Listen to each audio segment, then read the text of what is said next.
ಮಾನ್ಯ ಅಧ್ಯಕ್ಷರೇ, ನಿನ್ನೆ ರಾಜ್ಯಪಾಲರು ಜಂಟಿ ಅಧಿವೇಶನವನ್ನ ಉದ್ದೇಶಿಸಿ ಭಾಷಣ ಮಾಡುವಂತ ಸಂದರ್ಭದಲ್ಲಿ ಮಂತ್ರಿಗಳು ಮತ್ತು ಆಡಳಿತ ಪಕ್ಷದ ಸದಸ್ಯರು ರಾಜ್ಯಪಾಲರಿಗೆ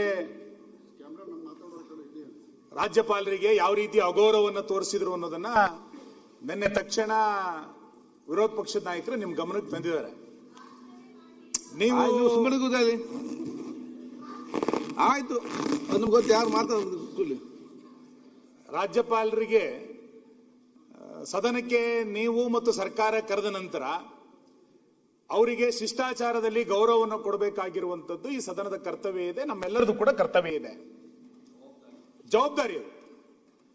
ಇದನ್ನ ಏಕಾಏಕಿ ನಿಮ್ಮ ರಾಜಕಾರಣ ಕಾರಣಕ್ಕೋಸ್ಕರ ರಾಜ್ಯಪಾಲರ ಭಾಷಣ ಹೇಗ್ ಮಾಡಿದ್ರು ಅನ್ನೋದನ್ನ ಒಂದನೇ ಮೇಲೆ ಮಾತಾಡೋಣ, ಏನು ತೊಂದರೆ ಇಲ್ಲ. ಒಬ್ಬ ರಾಜ್ಯಪಾಲರು ಸಾಂವಿಧಾನಿಕ ಹುದ್ದೆಯಿಂದ ಬಂದು ಇಲ್ಲಿ ಭಾಷಣ ಮಾಡಿದಾಗ ಅವರು ಸರ್ಕಾರ ಕೊಟ್ಟಂತ ಭಾಷಣದ ಪ್ರತಿಯನ್ನೇ ಮಂಡನೆ ಮಾಡಿದ ನಂತರ ಸರ್ಕಾರ ನಡ್ಕೊಂಡಂತ ರೀತಿ ಏನು, ಅದು ಸದನದಲ್ಲಿ ನಡ್ಕೊಂಡಂತ ರೀತಿ ಏನು? ಕರ್ನಾಟಕದ ಸದನಕ್ಕೆ ಭಾರಿ ಒಳ್ಳೆಯ ವ್ಯವಸ್ಥೆ ಇದೆ ಅಂತೇಳಿ ತುಂಬಾ ಜನ ಭಾಷಣ ಮಾಡಿದ್ದು ನಾವೆಲ್ಲರೂ ಕೂಡ ನೋಡಿದೀವಿ. ನೀವು ಈ ಪೀಠದಲ್ಲಿ ನಡೆಸಿದಂತ ಮೊದಲನೇ ಅಧಿವೇಶನ ನಾನು ನಿಮಗೆ ನೆನಪು ಮಾಡ್ತೀನಿ, 2023ರಲ್ಲಿ ಆ ಸದನದ ಪೀಠಕ್ಕೆ ನೀವು ಬಂದ್ರಿ.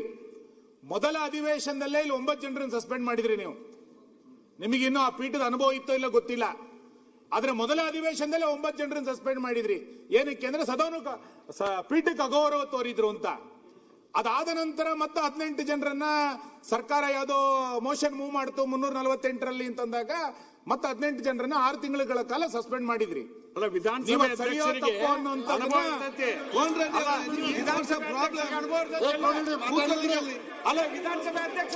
ಕೇಳಿ ನನ್ನ ಹತ್ರ ಮಾತಾಡಿದ್ರೆ ಆಯ್ತು ಕೂತ್ಕೊಳ್ಳಿ. ಈಗ ನೀವು ಅಧ್ಯಕ್ಷ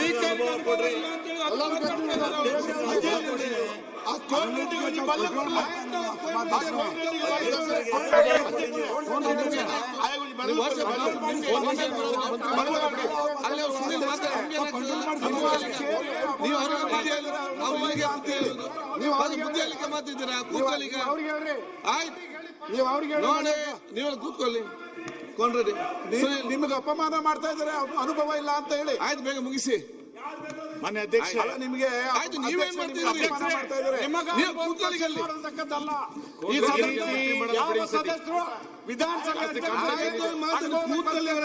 ನೀವು ಸುಮ್ಮನೆ ಅಂತ ಮಾತಾಡ್ತೀವಿ, ಅನುಭವ ಇಲ್ಲ ಅಂತ ಹೇಳ್ತಾ ಇದಾರಲ್ಲ.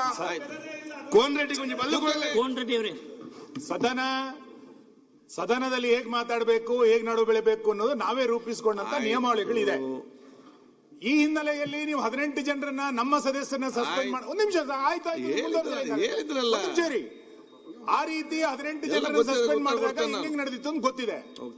ಈಗ ರಾಜ್ಯಪಾಲರ ಬಗ್ಗೆ ಅಗೌರವ ತೋರಿಸಿದಾಗ ಸದನದ ನಿಯಮಾವಳಿ 27 ಏನ್ ಹೇಳುತ್ತೆ ಅನ್ನೋದನ್ನ ವಿರೋಧ ಪಕ್ಷದ ನಾಯಕರು ಉಲ್ಲೇಖ ಮಾಡಿದ್ರು. ನೀವು ಅದಕ್ಕೆ ರೂಲಿಂಗ್ ಕೊಡದಲೆ ಆ ರೀತಿ ಅನುಚಿತ ವರ್ತನೆ ಮಾಡಿದಂತ ಸದಸ್ಯರನ್ನ ಇಟ್ಕೊಂಡೆ ಮತ್ತೆ ಸದನ ನಡೆದ್ರೆ ಸದನಕ್ಕೆ ಏನ್ ಗೌರವ ಬರುತ್ತೆ? ಬಹಳ ವಿಚಿತ್ರ ಏನು ಅಂತ ಕೇಳಿದ್ರೆ, ಸ್ಪೀಕರು ನೀವು ಸರ್ಕಾರ ಹೇಳ್ದಂಗೆ ಕೇಳೋದು, ರಾಜ್ಯಪಾಲರು ಸರ್ಕಾರ ಹೇಳ್ದಂಗೆ ಭಾಷಣ ಮಾಡಬೇಕು ಅಂತಂದ್ರೆ ಎಲ್ಲಿ ತನಕ ತಗೊಂಡೋಗ್ತೀರಿ ವ್ಯವಸ್ಥೆ ಇದನ್ನ?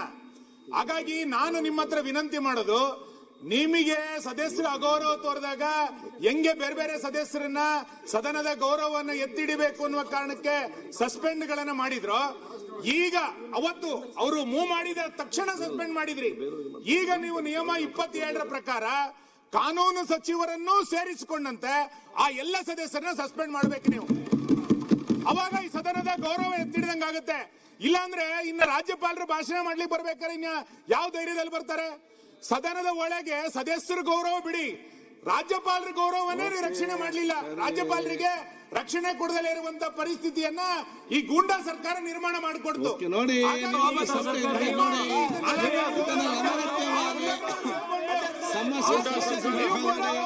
ದಯಮಾಡಿ ಸದನದ ಗೌರವವನ್ನು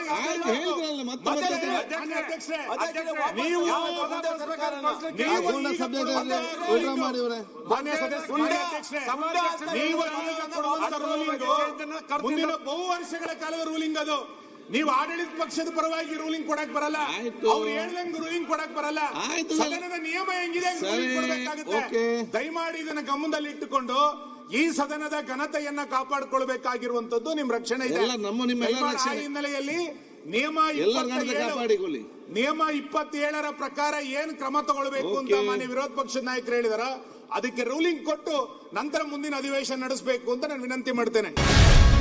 ಗ್ಯಾರಂಟಿ ನ್ಯೂಸ್, ಸುದ್ದಿ ಖಚಿತ, ನ್ಯಾಯ ನಿಶ್ಚಿತ.